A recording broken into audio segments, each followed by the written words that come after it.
Donc, je ne sais pas si Madame Maître Elodie Mabika a quelque chose à dire. Elle était là avant toi, donc parfait. Oui, bonsoir Curtis, Bonsoir. bonsoir à tous les autres panélistes et merci d'avoir accepté ma demande. Moi, j'étais venue en fait, j'ai formulé, j'ai demandé à ce que tu m'acceptes dans le live lorsque il y a un des TikTokers là qui a posé la question de savoir comment est-ce que l'État va vérifier les comptes. Mais je vois que le jury y a apporté quelques éléments de réponse. Je vais peut-être enchérir, ça peut toujours aider.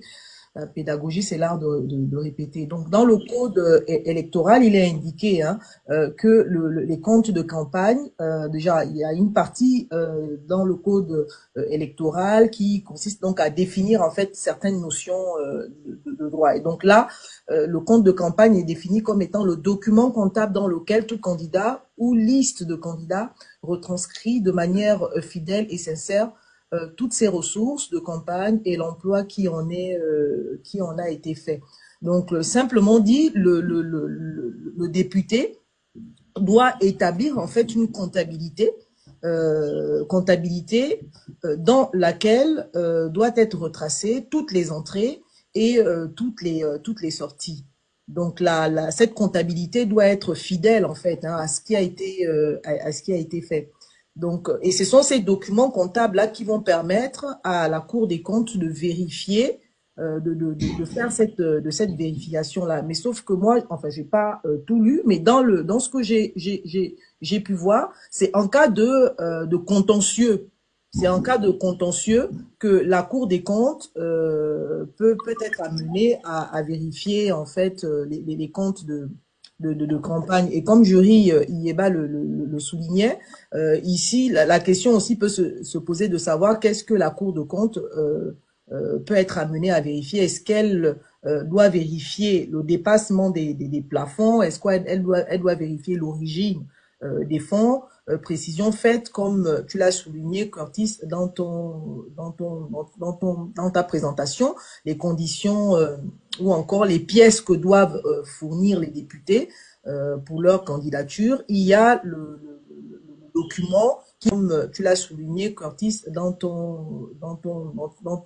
ta présentation, les conditions ou encore les pièces que doivent fournir les députés pour leur candidature. Il y a le document qui retranscrit en fait une déclaration de fortune. Donc, ils doivent déclarer l'étendue de leur patrimoine. Est-ce que ce document-là, la Cour des comptes s'en servira pour notamment vérifier l'origine des fonds. Imaginons quelqu'un qui déclare, j'en sais rien, quoi, on va dire, je vais raisonner en termes de francs CFA, on va dire 500 000 francs CFA de patrimoine. 500 000 francs CFA de patrimoine et se retrouve avec une campagne électorale à hauteur de 100 millions. On peut se poser la question. Enfin, le plafond, vous avez dit, le plafond, tu as dit que le plafond C'est pour, 100 millions. oui, c'est 100 millions. Donc là, on voit bien qu'il y a quelque chose qui ne va pas. Est-ce que c'est pour vérifier aussi l'origine des fonds, sachant que souvent, bon, pour les législatives, peut-être que la question ne se pose pas. Pour les présidentielles, la question se pose souvent. Le financement extérieur, je pense un peu à l'affaire Sarkozy, les financements extérieurs qui peuvent avoir un impact sur la gestion de l'État, c'est-à-dire que le président n'est plus indépendant alors qu'il doit gérer un État indépendant. Il est maintenant sous la botte des puissances extérieures. Donc ça vient remettre en cause l'indépendance même d'un pays. Bon, pour les législatives, je pense pas que la question se pose. Mais bon, voilà, la réponse, elle est celle-là. Le député doit établir une comptabilité et à partir de ces documents écrits, palpables, sa comptabilité peut être contrôlée pour voir dans un premier temps s'il y a dépassement. Après, par rapport aux missions d'un député, on va pas inventer la roue. La constitution, la nouvelle constitution de 2024, qui reprend un peu les missions régaliennes d'un député, il n'y a pas de surprise. Un député, il vote les lois, tu l'as rappelé. Un député, il pose des questions écrites ou encore il consent l'impôt, donc il vote les lois, il consent l'impôt, donc il vote les lois, il consent l'impôt, voilà, il consent l'impôt, il vote les lois. Il y a une troisième règle, il vote la loi de finances.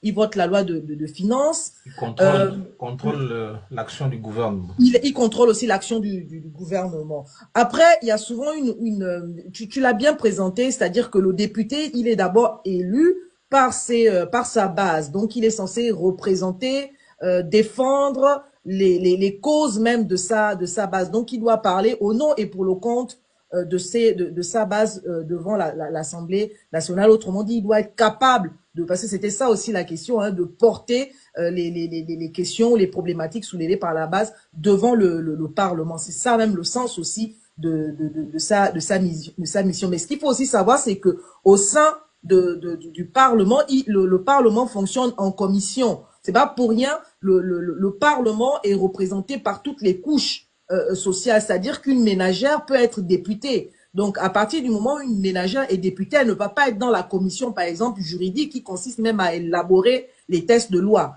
Donc, c'est vrai, un député est là pour, comment dire, voter la loi, mais celle qui va porter, celle qui a, par exemple, qui vient, par exemple, de la couche sociale la plus basse, qui est, comment dire, dans cette institution, elle ne va pas forcément être dans la commission qui fabrique même la règle de droit.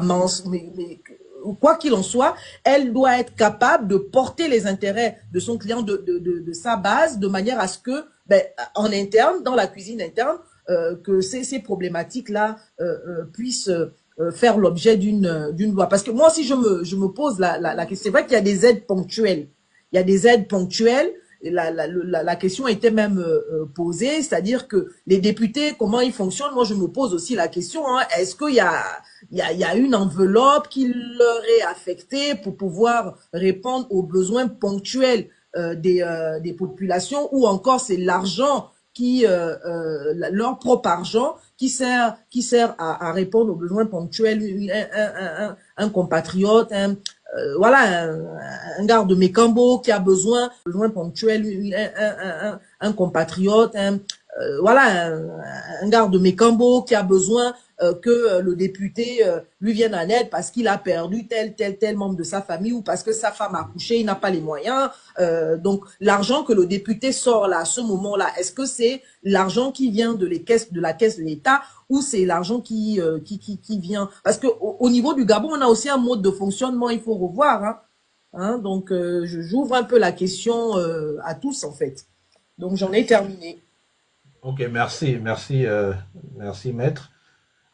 Par rapport aux dépenses qu'ils font, je pense qu'ils ont ce qu'ils appellent les fonds de souveraineté, je pense. Hein. Et donc, c'est les fonds qui sont là justement pour répondre à ce genre de sollicitations des populations. Je pense pas qu'ils prennent ça de leur salaire. Voilà. Et par rapport aux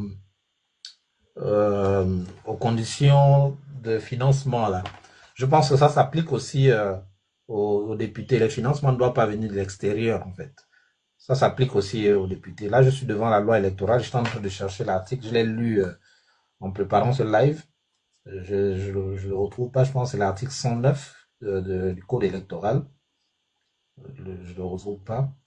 Mais je pense que les députés également ne doivent pas être financés par l'extérieur. Donc, c'était ce que je voulais faire comme apporter comme plus à ce que tu as dit. Donc, merci beaucoup, maître Elodie.